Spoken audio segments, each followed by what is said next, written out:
right, everybody. For those who are wondering, no, this is not the trailer to Moana 2. In fact, this is as real as it gets. This isn't some little Disney cartoon that's telling a story about it. This is real freaking life. This is Shepherd's Reign. Alamai. My name is Old School Nerd, and I can probably promise you this isn't going to have Dwayne Johnson dancing in it. No. This is serious.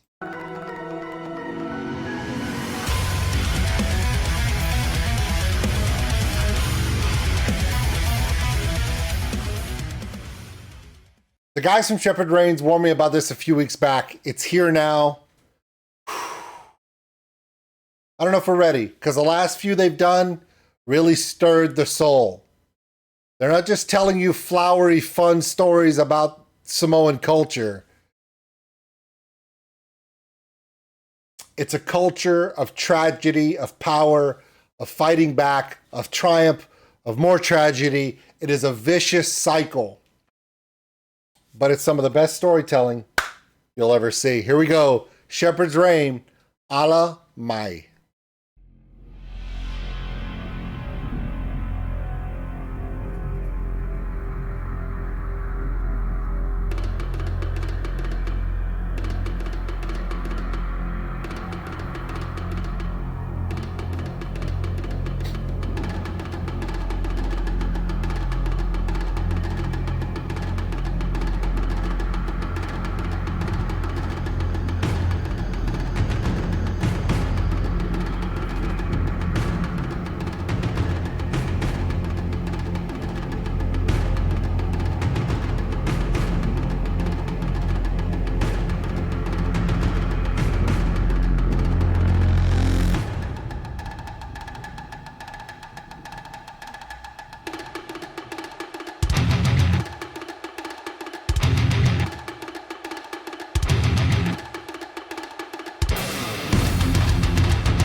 I want to go back to the beginning. I want to listen to it again. By the way, that's called a log drum. I'm going to explain to you how that's made, how it makes its noise.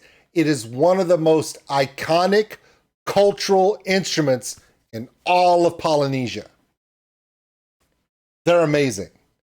And they're not easy to make. So I'm going to tell you a little bit more about it, but let's continue. But yeah, the intro is insane.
There's so much to unpack, and I want to stop it right here just so I can kind of reference something. Okay, the song Ala Moai, some of their songs are about the legends of island culture, Samoa, Tonga, and those areas, right? Including some of the Hawaiian Islands. Like earlier in this album, we talked about Nafanua, which was the goddess of war, and that was one of their last songs. Absolutely epic video, and what an amazing story. This one is more personal, and it's not about a goddess. It's not about some legend. This is a personal anguish, cry of vengeance and anger that the lead singer has. His sister was murdered a while back, and this song is for her. This is an embodiment. When I say that this band is emblematic of the island culture, there are highs, there are lows, whether there be storms on the horizon or whether they be the recovery and the life after the storm. Their music symbolizes all of that. Now, I want to get into the the log drum that I told you about at the beginning of the song. But before I do that, I want to give my hats off to Shepherd's Reign. They're based in Auckland, New Zealand. Why? It's the closest major city to all of the islands we're talking about. Samoa, Togo, and of course, New Zealand itself. The two biggest bands that actually reverberate this Pacific Island cultural music are, of course, Shepherd's Reign, right, and Alien Weaponry. Both are based in Auckland, New Zealand.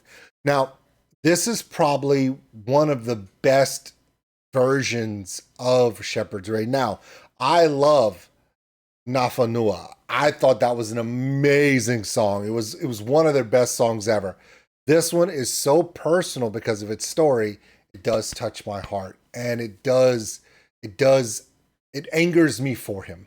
It does, because I just couldn't imagine someone going through that and then continuing with their music and their art, knowing that weight is there. And this is part of that healing, or in this case, part of that time cauterizing that wound. Now, on to the log drum. Now, the log drum is as emblematic of the Samoan and island nations and the Pacifica sound as a Japanese katana sword is to their craftsmanship in Japan, or the djembe from West Africa. Now, they're made similarly in the process that you have to be very careful. This is African rosewood. And the biggest thing about this is that this is a very dense, hard wood. A lot of the woods in Polynesia are very lightweight, hence they're island woods. This is from the interior of Africa. And the way they make this is just by chiseling it out gradually while the bell is packed in mud to retain the moisture to keep it from cracking. Now, the way that they do it in the island cultures for a log drum is similar, but in reverse. If you start to carve a log drum or a long boat, where some of the original islander boats, longboats, were carved out of trees and tree trunks, similar to my guy there, okay? And the way it works is a channel. There's going to be a log, and there's going to be a channel that is chiseled out, okay? And it's like a groove, and they keep chiseling it in. Now, to keep the log from splitting, there's a couple different ways it can be done. One method is to keep it in water. Keep it wet at all times so it can't shrink too quickly, causing it to crack or break until it's cured. That's one way. And they take it out of the water after it's been soaking, chisel out some more of that channel in the middle of that log drum. They repeat the process. It takes time, like any good handcraft does. Eventually, they will carve out the inside, that entire channel, all one width, all the way across. So now you have, well, a log with a giant groove cut in the middle of it.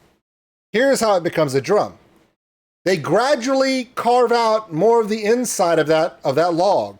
And as they go across the length of the log, that opening gets wider and wider and wider, building more resonance or a deeper tone on the note as they go down.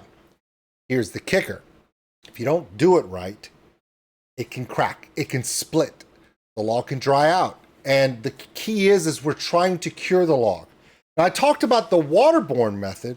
Another method is to burn it out.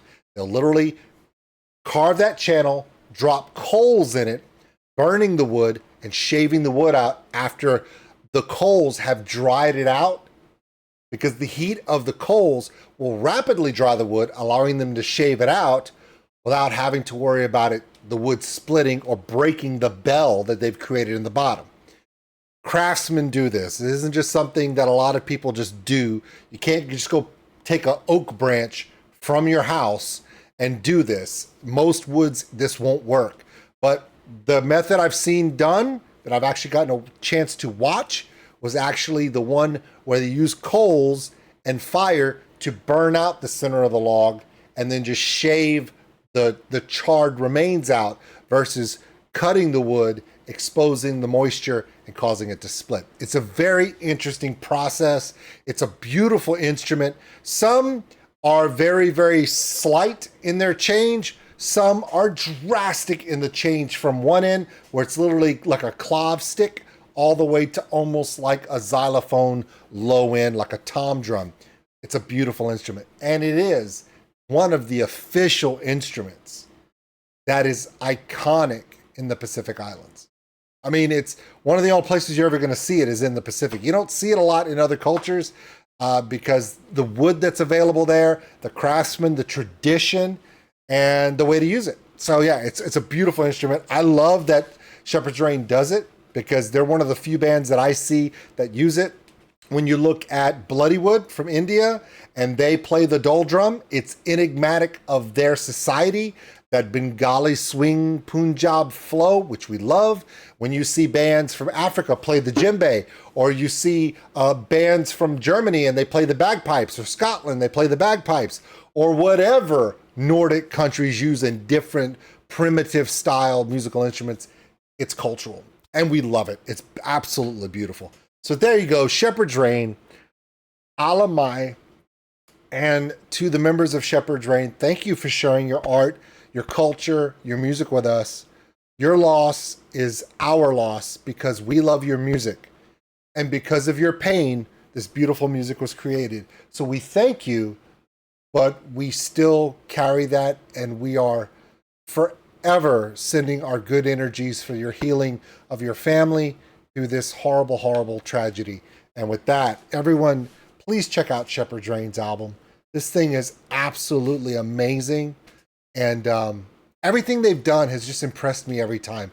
And they're continuing to develop. If we go all the way back to the first reactions that we did to now, this beautiful music in this new album is just outstanding. So please check them out. I'll have all of Shepherd's Rain's information description below. Please check them out. Again, my name is OldSkuleNerd. To my brothers in Shepherd's Rain, always, thank you for sharing your love of your culture with all of us. And with that, I thank you, and we'll see you later. Thanks for watching, everybody. And if you enjoyed this video, give us a like. It really helps the channel grow. Also, if you want to subscribe, right over there. A big thank you to all my Patreons out there for everything you do. And if you want more content like this, check them out above. Remember, love one another, take care of each other. We're all stuck on this smoke ball together. We'll see you later.